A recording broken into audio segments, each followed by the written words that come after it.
Welcome back to the channel, guys. If this is your first time here, welcome. Welcome back if it's not. And first, let's thank Joe Rogan, because what he did was really small, but it makes a real big difference, and it starts the cracks. Here is a video. You got to get scared that people who are not criminals are getting, like, lassoed up and deported and sent to, like, El Salvador prisons. This is kind of crazy that could be possible. That's horrific, and that's bad for the cause. Like, the cause is, let's get the gang members out. Everybody agrees. But let's not innocent gay hairdressers get lumped up with the gangs, and then, like, how long before that guy can get out? Can we figure out how to get him out? Is there any plan in place to alert the authorities that they've made a horrible mistake? It's actually really good that he says he's scared about this. Or he says, you have to be scared, meaning that he is scared of the possibility of this happening, which it has. And for reference, here's the tattoos that the ICE officials said were gang tattoos. These are actually tattoos that are from his hometown.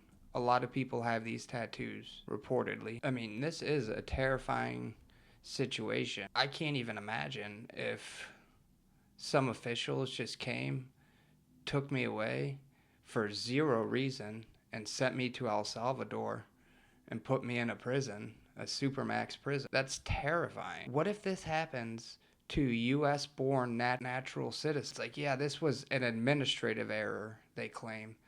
Well, what if an administrative error happens and it's you?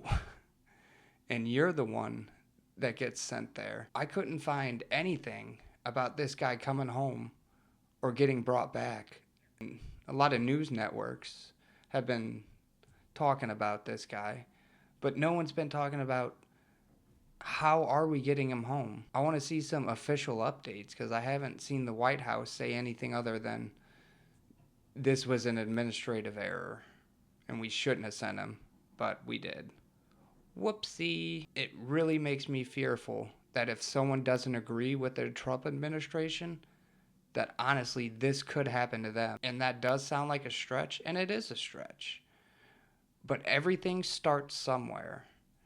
And if this continues and administrative errors keep happening, what's to stop it from happening to a US-born citizen who accidentally gets caught up with a couple people that maybe he shouldn't be with, and then he gets deported along with them?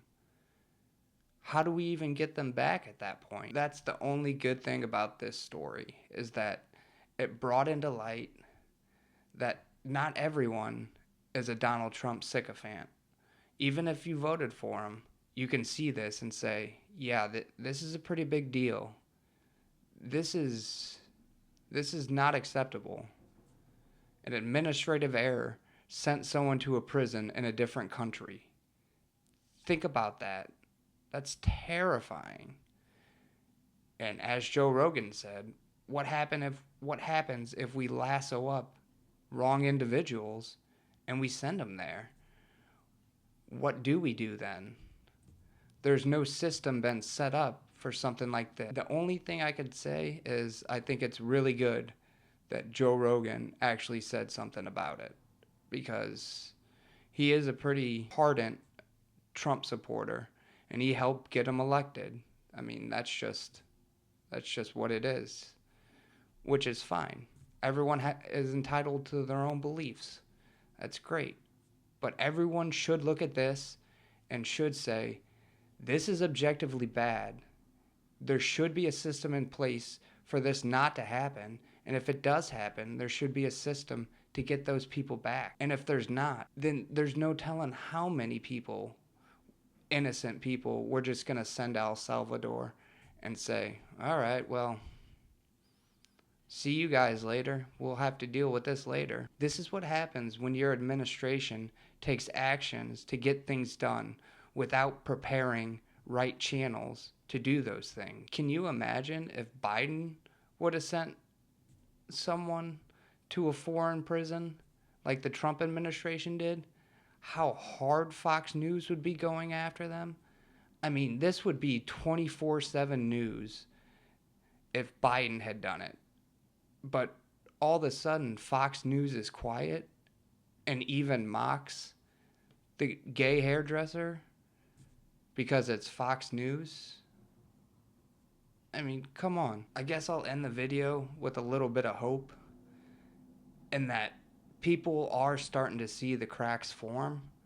And luckily, Joe Rogan did say something because he's a human and he realizes this outweighs any political belief that you have. This is a big deal. All right, guys. Thanks for stopping by. Please like, comment, and subscribe. I'm John Sebring, and I'll see you on the next one.